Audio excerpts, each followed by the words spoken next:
రాష్ట్రాల్లో సోమవారం బంద్కు మావోయిస్టులు పిలుపునిచ్చిన నేపథ్యంలో తెలంగాణ పోలీసులు హై అలర్ట్ ప్రకటించారు. మావోయిస్టుల ఇలాకా దండకారణ్యానికి ఆనుకుని ఉన్న భద్రాచలం ఏజెన్సీతో పాటు ఉమ్మడి వరంగల్ జిల్లాలో పోలీసులు డేగా ఖండించారు. ప్రస్తుతం నిఘాని కూడా తీవ్రతరం చేశారు.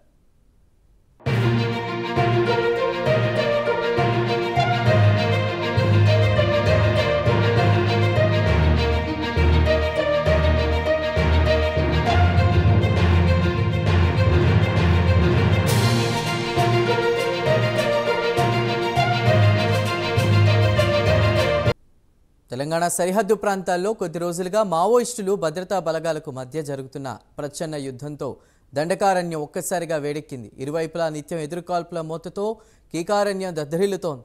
Maoist party Dandakaranyam special zonal committee తెలంగాణతో పాటు 5 రాష్ట్రాల బంద్కు కూడా పిలుపివ్వడంతో పోలీసులు అలర్ట్ అయ్యారు. సరిహద్దు ఛత్తీస్గఢ్ అడవుల్లో పెద్ద ఎత్తున కేంద్ర పారామిలిటరీ బలగాలు కూంబింగ్ ఆపరేషన్ కూడా కొనసాగిస్తున్నాయి.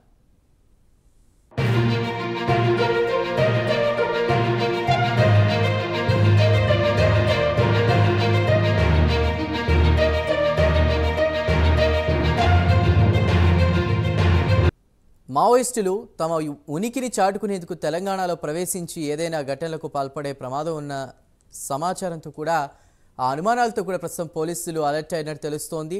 ములుగు జిల్లాలోని వాజేడు వెంకటాపురంలో పోలీసులు విస్తృతంగా తనిఖీలు చేస్తున్నారు. ఇక మారుమూరు ప్రాంతాల కాంట్రాక్ట్ పనులు నిర్వహిస్తున్నటువంటి జేసీబీలు, లారీలు, టిప్పర్లను కూడా పోలీస్ స్టేషన్లకు తరలించారు. మావోయిస్టుల టార్గెట్స్ను, కాంట్రాక్టర్లను పోలీసులు అప్రమత్తం చేశారు. భద్రాచలం ఏజెన్సీలో కూడా పోలీసులు ముమ్మర తనిఖీలు చేపట్టారు.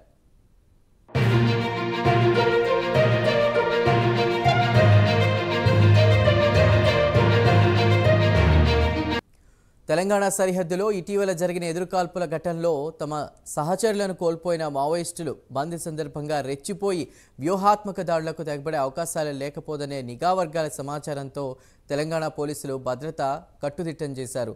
మావోయిస్టుల టార్గెట్లో ఉన్న నేతలను సురక్షిత ప్రాంతాలకు వెళ్లిపోవాల్సిందిగా పోలీసులు మౌఖిక ఆదేశాలు జారీ చేశారు. భద్రాచలం నుంచి ఏజెన్సీ ప్రాంతాలకు రాత్రిపూట బస్సు సర్వీసులను నిలిపివేశారు. సరిహద్దు ఛత్తీస్గఢ్ నుంచి వస్తున్న వారిపై కన్నేశారు.